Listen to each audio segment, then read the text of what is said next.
a new thing. God is doing a new thing. You know, God is never static. He is involved in his creation. He is actively healing, redeeming, and transforming the world and its people. In other words, he is always doing a new thing. Now, we have a new podcast series for January and February, and these daily devotional podcasts accompany the teaching and preaching series on the same title of A New Thing for the Thames Valley and Watford Churches of Christ in January and February. And the title of our series, A New Thing, comes from the scripture in Isaiah 43 in verses 18 and 19. Why don't we have a look at it right now to set our hearts in the right place for this whole series? It reads, "Do not remember the former things, or consider the things of old. I am about to do a new thing. Now it springs forth. Do you not perceive it? I will make a way in the wilderness and rivers in the desert."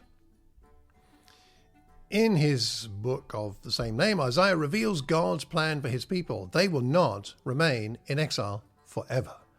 A return to the promised land is prophesied. The people in exile no doubt felt a mixture of fear and excitement. For some, living in exile had become comfortable.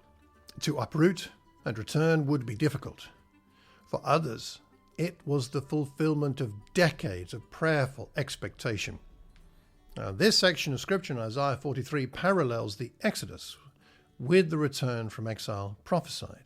In other words, leaving one land for another, going on a difficult and dangerous journey, leaving the familiar for the unknown, having to trust God for provision, with the threat of being pursued and surrounded by enemies.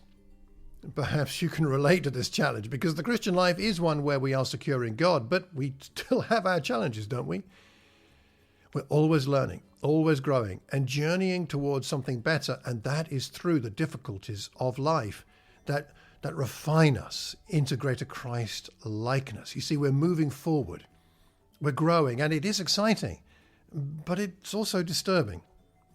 There is a need to let go of old things. Not to say they weren't useful. They taught us things. We should remember those lessons. But you and I, we don't live in the past. We're moving forward in time and forward in maturity towards being with God forever and growing more and more into the likeness of his Son, Jesus, whilst we are still here on this earth.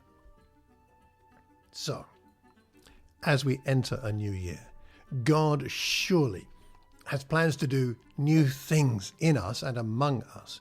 What those are, we may not yet know, but we can be sure that they will be revealed as the year progresses. And in this series, we're seeking to learn from the great men and women of faith in Scripture who encountered something new, were called to something new, took on something new, and in doing so left lessons in faith for you and me who follow after them.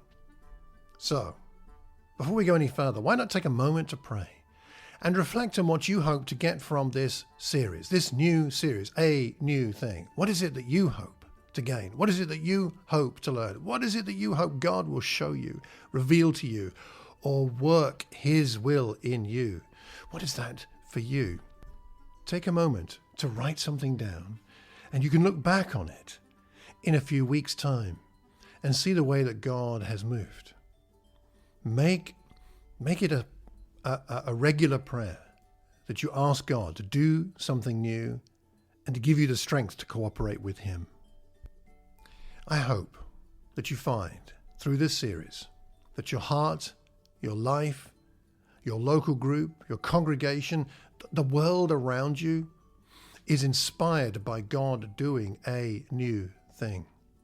So until tomorrow, as we dig further into Isaiah chapter 43, take care and God bless.